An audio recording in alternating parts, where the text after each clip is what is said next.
تصبحون على الخير يا أصدقاء، على الخير يا أصدقاء تصبحون على الخير يا أصدقاء، على الخير يا أصدقاء تصبحون.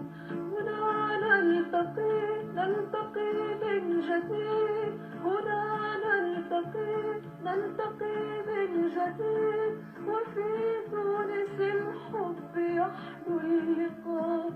تصبحون على الخير يا أصدقاء، تصبحون على الخير يا أصدقاء. أوف أوف، ما أصعب هذا الموضوع. أي موضوع يا صغرون؟ موضوع الإنشاء. وما الصعوبة فيه يا صغرون؟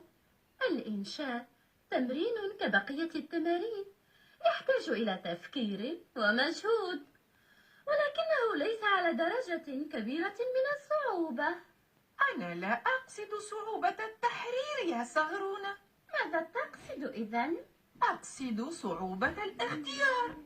ماذا تعني بصعوبة الاختيار يا أخي؟ يقول نص الموضوع: ما هي المهنة التي تفضل أن تمارسها عندما تكبر؟ وأين الصعوبة هنا؟ كل طفل في مثل سننا يحلم بممارسة مهنة ما عندما يكبر، فبماذا تحلم أنت؟ بأن أصير فنانا كبيرا ونجما لامعا. ومن سألك عن أحلامك البقبوقية أيها النجم الفاشل؟ من حق بقبوق تمارسها عندما تكبر يا صغرون؟ مهنة؟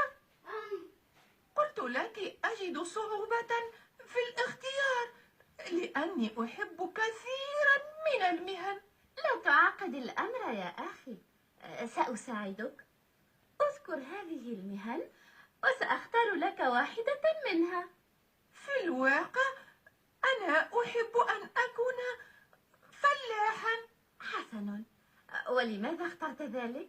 لأعيش هادئا مسرورا في الهواء الطلق بين المزارع الجميلة والمياه الجارية والشمس الساطعة.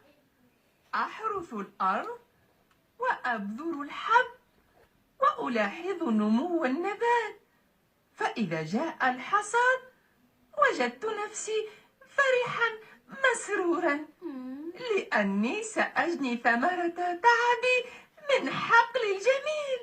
بق بق، سأوصي أصدقائي العصافير بأكل محصولك من القمح. اختيار معقول يا صغرون. ثم ماذا تفضل من المهن أيضا؟ أفضل كذلك أن أكون معلما. ولماذا تريد أن تكون معلما يا صغرون؟ لأن التعليم مهنة شريفة، وأريد أن أعلم الأطفال حب الوطن وأغرس في نفوسهم الشجاعة والأخلاق الكريمة. بق بق، وهل تقبل تلميذا مشاكسا مثلي؟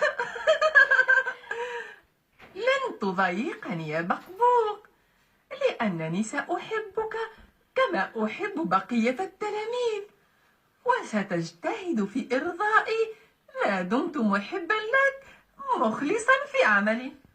أنت على حق يا صغرون، فسعادة الإنسان في أن يشتغل بالعمل الذي يحبه وينفع به وطنه.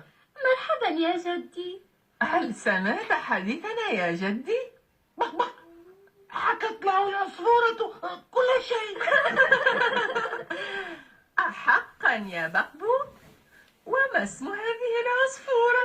بق بق، يقول جدي إن اسمها بقبوقة. سمعت كل ما دار بينكم. فسمعي والحمد لله ما زال قويا. متعك الله بالصحة يا جدي. أن المعلم يعلم أبناءه الحرية والعلوم النافعة والأخلاق العالية، والفلاح يستخرج الخيرات من الأرض فينتفع بها الناس والوطن. أما زلت بعد هذا تجد صعوبة في اختيار المهن التي ستكتب عنها موضوعك الإنشائي يا ثغر؟ لقد توضح لي الأمر، وعندما أصير رجلا سأشتغل فلاحا.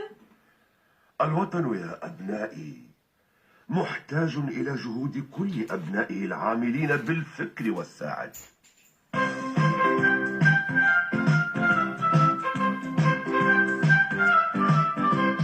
حبة قمح من يزرعها من يحصدها من يجمعها، حبة قمح من يزرعها من يحصدها من يجمعها، من يطحنها من يعجنها من يطحنها من يعجنها، من يضع القمح المعجون وسط النار في الطابور، من يضع القمح المعجون وسط النار في الطابور.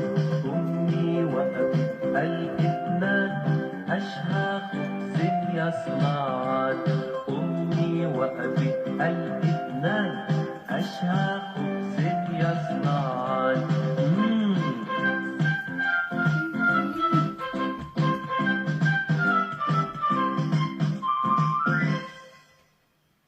هيا يا صغرون، أكمل عملك الآن، وبعد ذلك اذهب إلى والدتك فقد أعدت لكم خبزا شهيا من القمح. إلى اللقاء يا أطفال. بق بق. إلى اللقاء يا أطفال.